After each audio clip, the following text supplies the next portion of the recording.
โยนมาหินให้พี่น้องเบิ่งฟังนั่นนะให้เป็นน้ำก้อนฟังนี่พากันงมปลาอยู่สิบนาวอย่างได้มึงเด้อหุ่นอ่ะเป็นน้ำก้อนพี่น้องเลยทีเล็ก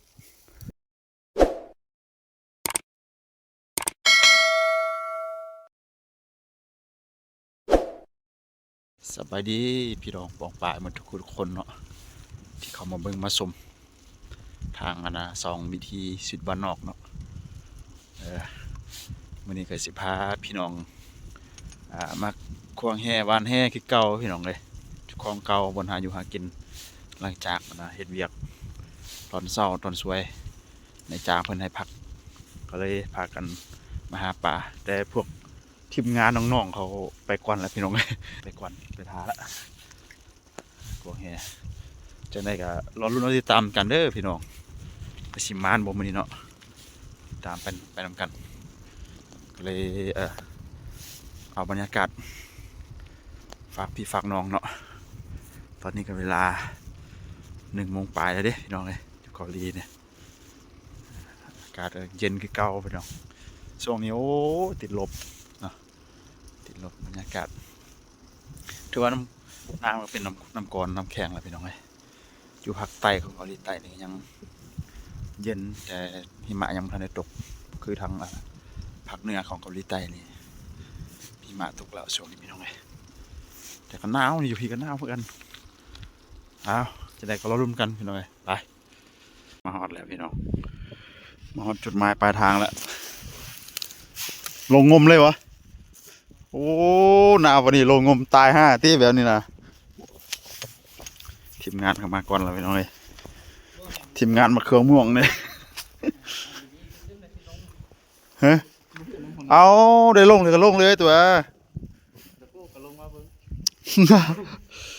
โอ้อากาศหนาววันนี้ลงบ่ได้ติ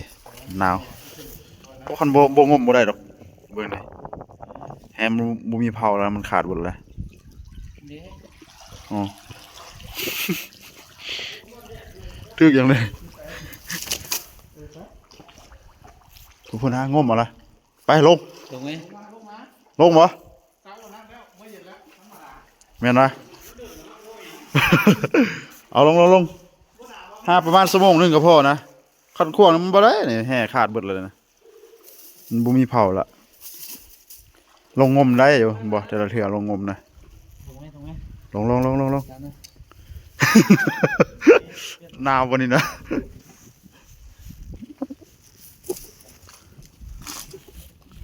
บรรยากาศพี่น้องโอ้ยอากาศหนาวพากันมาควงแห่คนนะ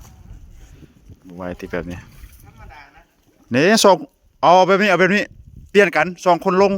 หนาวแล้วขึ้น2 คนลงอีกเปลี่ยนกัน4 คนเลยลากเอาพี่น้องเลยบนควงบ่ได้พี่น้องแคมบ่จับปลาบ่นี่โอ้จับเอาเลยนะปลาเนี่ยลำปลานี่ลายมันบ่ปลาออกมาตากแดดอยู่นี่ฟางมันเป็นน้ำแข็งเลยพี่น้องเลย เป็นก้อนมดเลยเท่านั้นนะ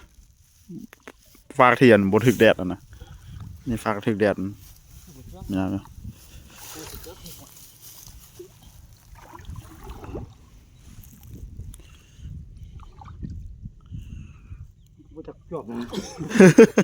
น่าหมดเป็นน้ำแข็งครึ่งหนึ่งนะน้ำก้อนครึ่งหนึ่งบวยละโอ้มีปลาใหญ่ปะดีทนอยู่ดีเนาะชนะกันนะที่ลงดอกคนนี้นะนี่ปลาเห็นบ่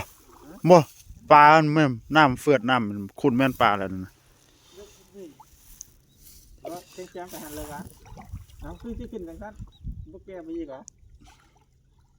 แกปะแกไปมั่งแล้วแกแม่ในปลาสำนี้พี่น้องเลยลงมาเดียวในปลาสำนี้ลงสิโยนมาหินให้พี่น้องเบิ่งฟังนั่นนะให้เป็นน้ำก้อนฟังนี่พากันงมปลาอยู่สิบนาวอย่างได้มึงเด้อ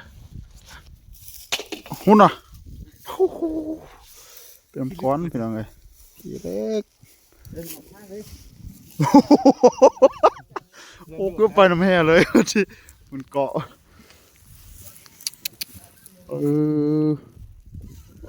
มือจนแดง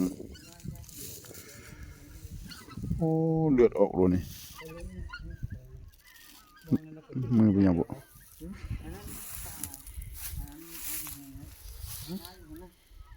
กี่คนลงบาทเดียวซุ่มหมดเลยบาทเดียวเลยเนี่ยนี่โอ้ทางหน้ามันหนีบอกว่านั้นมันบริวารตัว รุ่นได้บ่มานอยู่บ่แห่ขาดเบิดนะ